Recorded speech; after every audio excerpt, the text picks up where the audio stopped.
우리 같이 인사하겠습니다. 할렐루야. 다시 만나서 반갑습니다. 우리 손을 들어 인사하겠습니다. 반갑습니다. 다시 만나서 반갑습니다. 감사하고요. 우리 2020년 정말 생각지도 못한 코로나19로 인해서 많은 어려움이 있었지만 그럼에도 불구하고 하나님 앞에 예배하고 우리의 믿음은 식어지지 않고 더욱 뜨겁게 나가게 될 줄로 믿습니다. 12월 한 달 특별히 저희는 대림절 또는 대강절, 강림절 이러한 절기를 보내고 있습니다. 둘째 주입니다. 그래서 강대상에 보라색 초가 켜 있습니다. 우리를 구원해 주시는 구세주 예수님의 색깔입니다. 그래서 여기 강대상에서도 보라색, 제 넥타이도 보라색, 이렇게 주님의 오심을 기다리고 있는 그 모습을 표현하고 있습니다.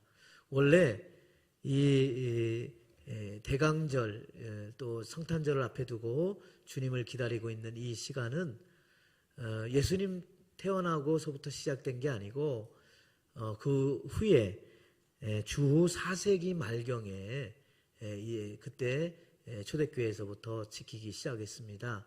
예수님의 탄생을 우리가 기다려야 되지 않느냐 하면서 그들이 믿기 시작을 했고, 그 다음에 또 하나는 당시 로마 사람들이 생각할 때는 황제를 왕처럼 생각했어요. 그래서 그가 오신다 하면은 황제가 온다 이렇게 생각했어요. 근데 우리 예수 믿는 사람들은 아니에요. 황제, 만왕의 왕은 오직 예수 그리스도 한 분밖에 없는 줄로 믿습니다.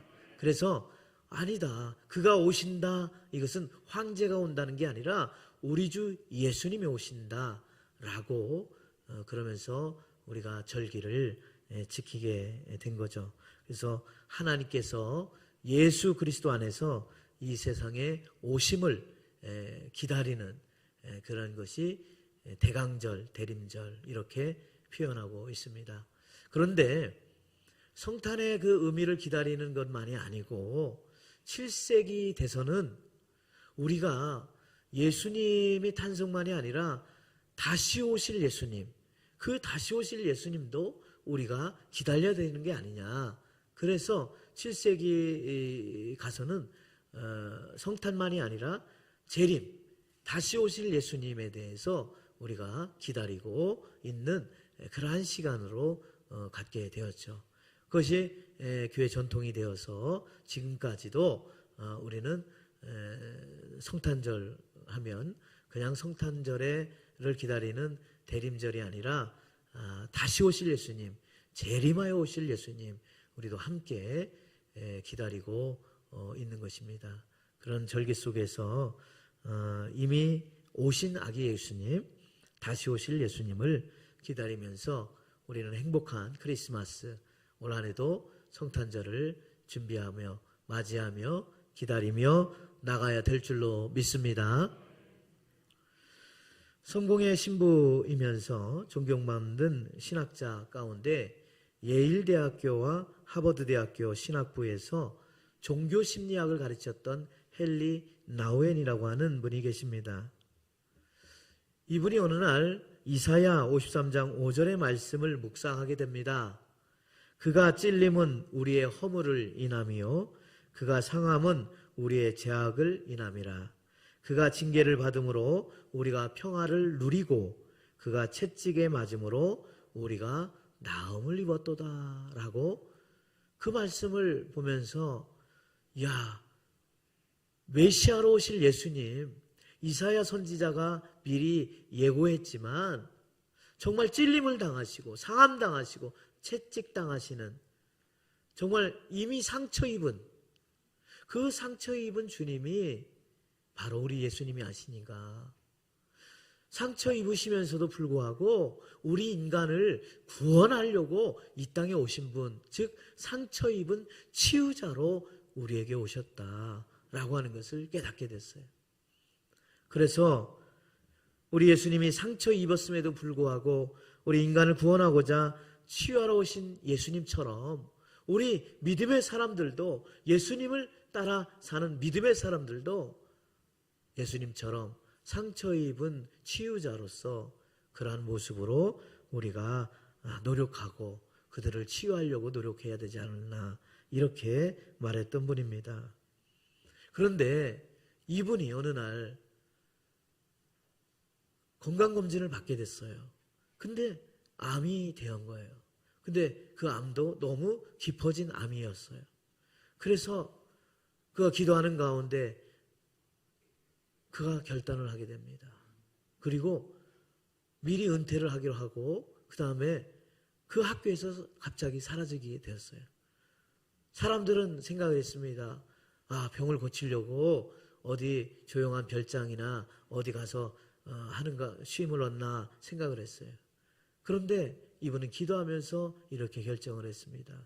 내가 마지막 생애를 이제 보내는데, 지금까지 학교 안에서 아이들을 가르치면서 지금 했는데, 내가 마지막 생애는 가장 어렵고 고통당하고 죽음을 맞이하며 사는 사람들 옆에서, 그들 곁에서 그들을 도우면서 내 생애를 맞이해야 되겠다 싶어가지고 이분은 정말로 뉴욕의 할렘과 캘리포니아의 빈민촌, 그리고 병원에서 고독하게 죽어가는 에이즈 환자들, 그들을 옆에서 도우면서 그는 마지막 생애를 보내게 되었습니다. 함께 죽어가는 자로서 함께 고통을 나누며 그 고통 속에 주어진 그 하나님의 그 축복, 그 고통 속에서도 하나님의 신비가 있지 않을까, 그 가운데서도 그들을 도우면서 살아가는 하나님의 은혜가 있지 않을까, 그는 그렇게 고백하며 마지막 생애를 보내게 됩니다. 그는 마지막 이렇게 이야기합니다. 내가 평생 내가 예수의 삶을 지켜봤어. 내 마음의 밭에 정말 예수님의 그 씨앗을 뿌리려 노력했어. 그런데 예수님의 그 뿌리를 따라 살아가기보다는 때로는 나도 모르게 미움과 증오와 시기의 가라지를 함께 뿌리게 되었어. 이제 나는 내가 심은 이 가라지를 사랑과 용서의 잡초제를 뿌려서 그것을 다 더럽게 했던 것들을 다 제거하고 내 마음의 밭에 오직 예수의 꽃만을 남기고 싶다라고 그렇게 고백하며 하나님의 부르심을 받게 되었다고 합니다. 헨리 나우에는 내가 누군데 나 같은 자에게도 예수님의 은혜를 주셨는가 생각하고 그 은혜를 깨닫고 마지막 생에 자기 사명을 잘 감당하면서 이제 하나님의 부르심을 받게 되었습니다. 정말 이 모습은 우리들에게 많은 도전을 주었던 것입니다. 여러분, 우리는 아기 예수님의 탄생을 기다리면서 또는 한 해를 되돌아보면서 우리가 잊지 말아야 할 것이 있습니다. 그것은 바로 우리는 누구인가? 나는 누구인가? 나는 진정 예수 그리스도의 제자인가? 나는 누구인가? 라고 하는 물음입니다. 오늘 말씀에도 자신이 누구인지, 정말 내가 누구인지를 비로소 깨닫고 하나님이 주신 그 사명으로 살았던 한 사람이 있습니다. 그 사람이 바로 예수님을 잉태한 마리아였습니다. 우리 인간으로는 도저히 이해하지 못하는 놀라운 장면이 오늘 보여지고 있습니다. 천사 가브리엘이 하나님의 명령을 받고 갈릴리 나사렛 동네에 마리아라고 하는 처녀를 만나게 됩니다. 아니, 찾아왔죠. 마리아라고 하는 처녀는 다윗의 자손 요셉이라고 하는 사람과 이제 결혼을 앞에 두고 약혼한 상태였습니다. 그런데 그 처녀에게 천사가 이르기를 이렇게 말합니다. 누가복음 1장 31절, 보라, 네가 잉태하여 아들을 낳으리니 그 이름을 누구라 하라? 예수라 하라.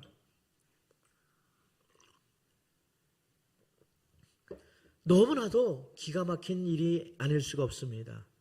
아니, 아직 사내를 알지 못하고 그리고 남자와 성적인 관계를 맺지 않은 그런 상태인데 이 여인에게 어떻게 아들을 아들이 있어지고 그리고 그 아들이 잉태할 거라고 말하고 있는가? 너무나 놀랍고 고통스러운 명령이었습니다. 그런데 마리아는 아이를 잉태게 될 것이라고 하는 천사의 수태고지를 통해서 자신이 누구인지를 비로소 깨닫게 됩니다. 그리고 자신이 받았던 그 은혜를 받은 여인으로서 어떻게 살아야 되는지를 그는 고백하고 있는 것입니다. 여러분 28절과 30절에 보니까 천사가 이렇게 말합니다. 은혜를 받은 자여 평안할지어다. 주께서 너와 함께 하시도다 그랬어요. 또 30절에도 마리아여 무서워하지 말라. 네가 하나님께 은혜를 입었느니라 라고 말하고 있어요. 아니 두 번씩이나 은혜를 받은 자여 평안할지어다. 너 하나님께 함께 은혜를 받은 자여 무서워하지 말어. 하나님이 네가 하나님께 은혜를 받은 거야. 이해할 수 없었습니다. 무슨 말일까? 너무 놀랐습니다. 아니 이게 나한테 뭐 이상한 소리를 하고 있는 거야? 라고 마리아는 말하고 있습니다. 헬라어로 카리오토 은혜를 받은 자여 값없이 베푸는 것을 말하고 있어요. 값없이 거저주는 거. 그러니까 하나님께서 값없이 마리아에게 주셨다는 거예요. 완료 수동태 분사라는 거예요. 언어를 보니까 이것은 뭐냐면 하나님이 마리아에게 과거부터 지금까지 또 계속해서 이런 은혜를 주신다는 거예요. 마리아야, 너는 이미 하나님으로부터 오랜 동안 그리고 앞으로도 계속해서 은혜를 받은 자야. 그리고 그 은혜를 받을 거야 라고 말해주고 있습니다. 또 30절에는 네가 하나님께 은혜를 입었느니라 라고 말하고 있어요. 이것도 수동적인 의미라고 할 때에 하나님이 주시는 거예요. 그러니까 하나님이 은혜를 누구에게 줘요? 마리아에게 주는 거예요. 약한 자에게 호의를 베풀고 사랑을 베풀어 주시는 그 하나님이 무조건적으로 마리아에게 은혜를 베푸시고 있다라고 하는 것을 우리는 알 수가 있는 것입니다. 하나님께로부터. 여러분, 하나님이 보실 때에 마리아에게 정말 마리아에게 어떤 조건이나 기준이나 어떤 정말 그의 행위나 그런 어떤 것에 불구하고 하나님이 무조건적으로 베푸시는 사랑과 은혜를 말하고 있는 것입니다. 마리아야, 네가 누군지 아느냐? 너 옛날부터 하나님으로부터 값없이 은혜를 받아온 사람이야. 아무런 조건 없이 너는 하나님으로부터 엄청난 은혜를 입은 사람이야.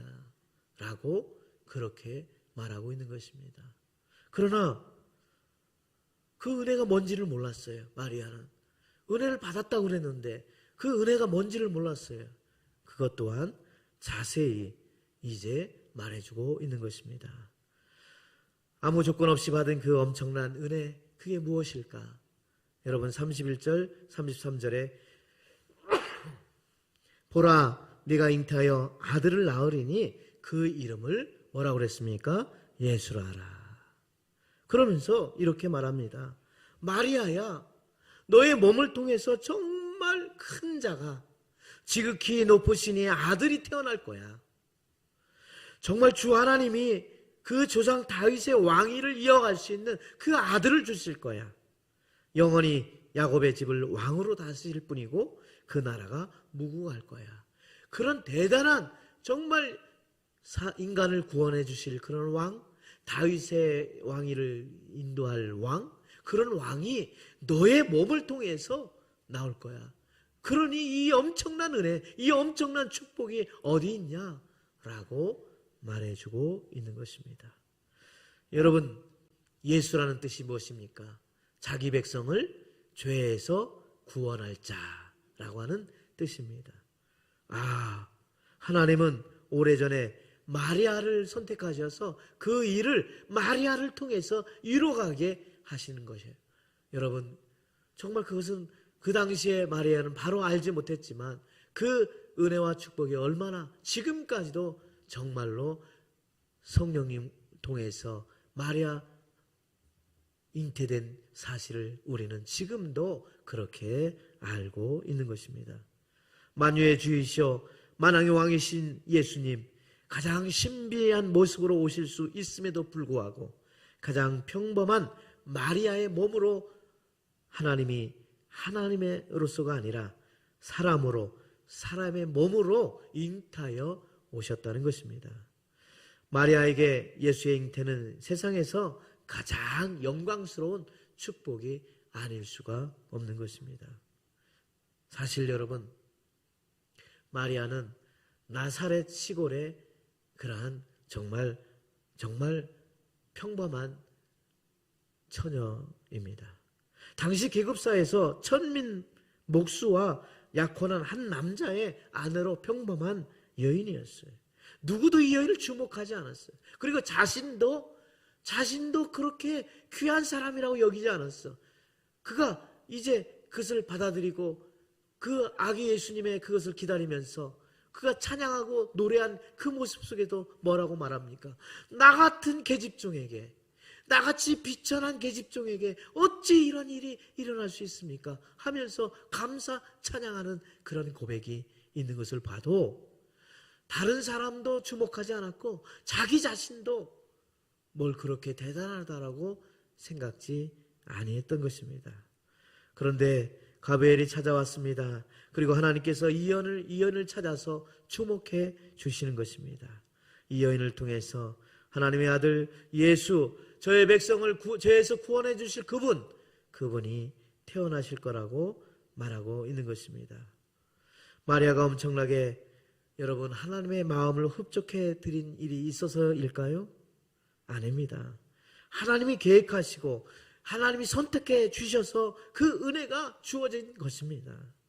마리아는 하나님으로부터 이미 과거에서부터 지금까지 은혜를 받은 자였노라고 말하고 있습니다.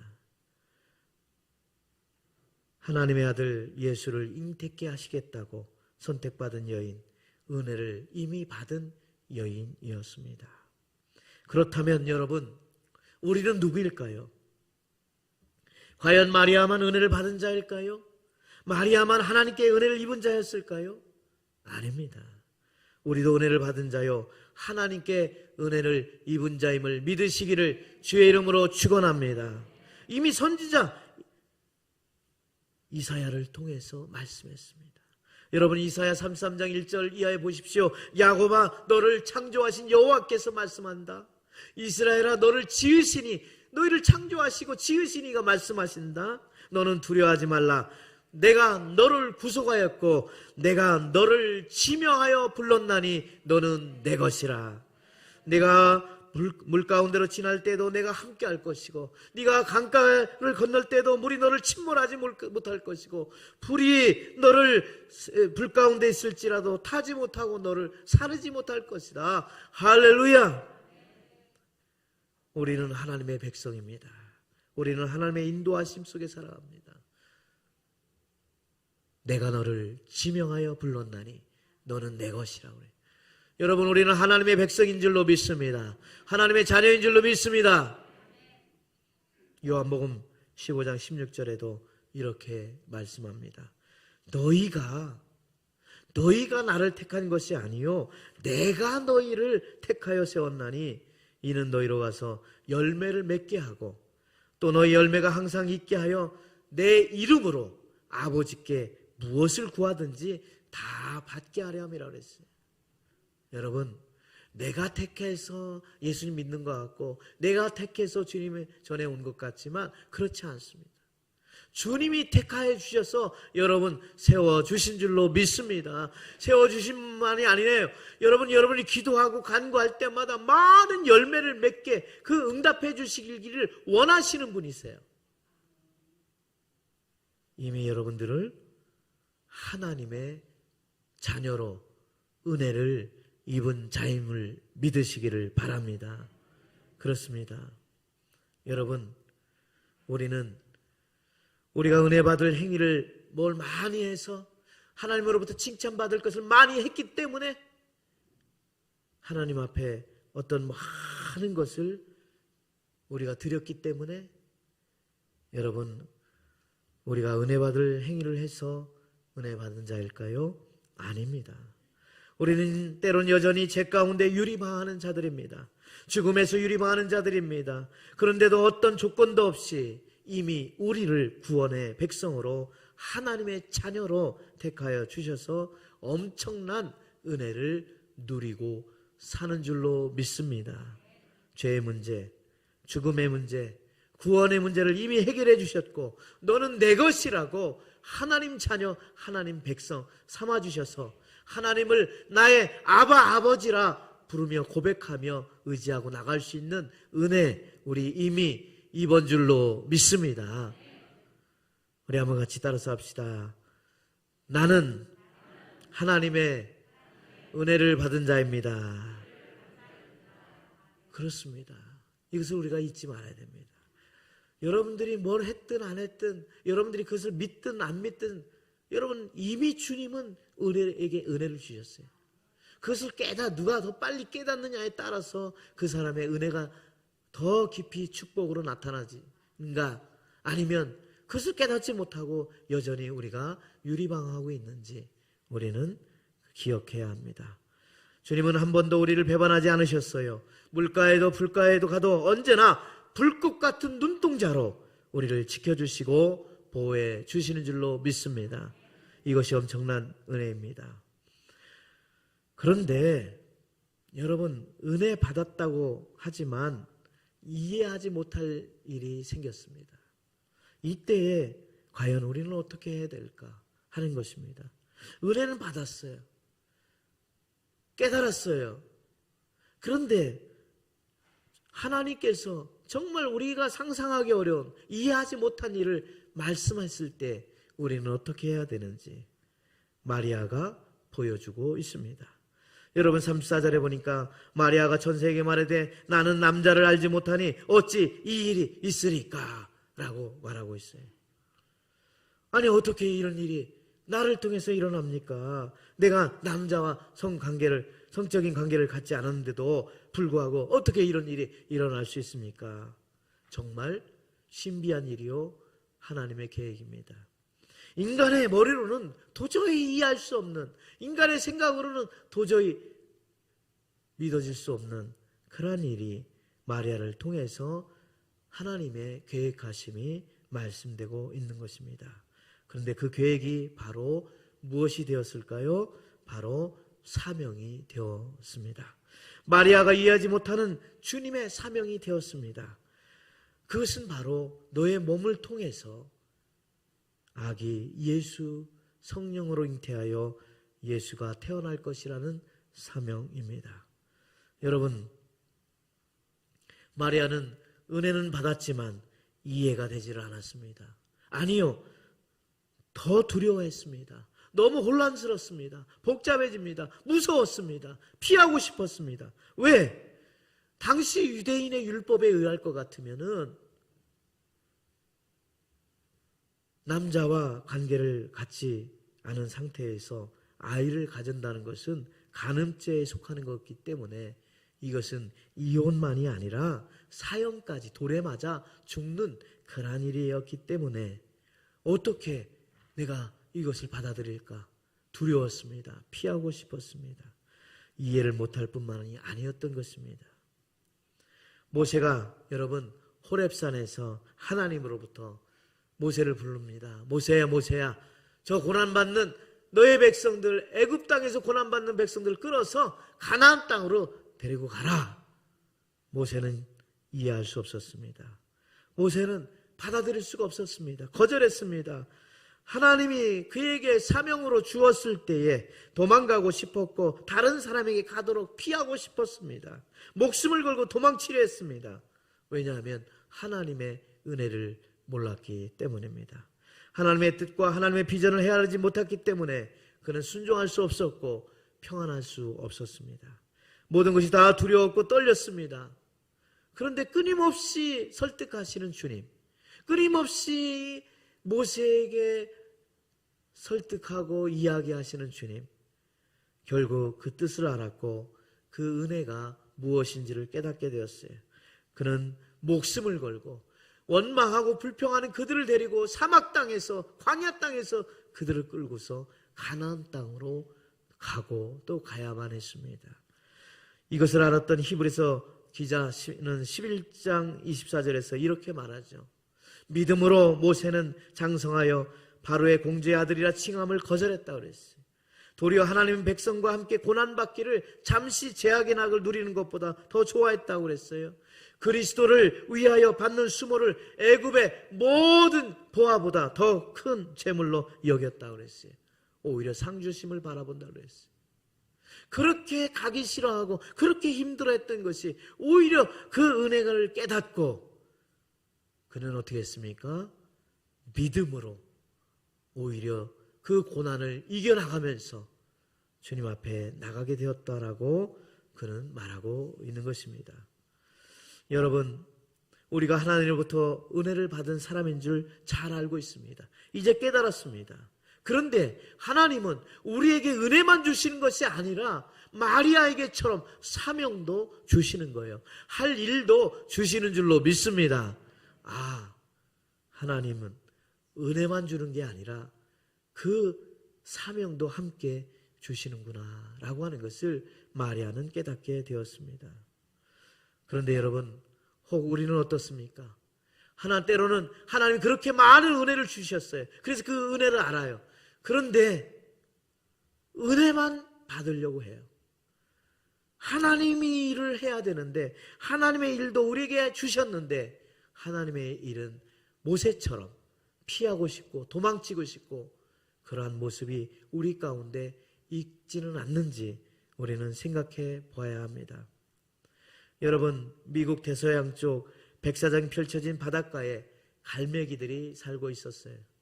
이 갈매기들이 살기에 너무 좋은 조건들이 백사장과 또 많은 그런 물과 좋은 정말 안성맞춤의 환경이었어요.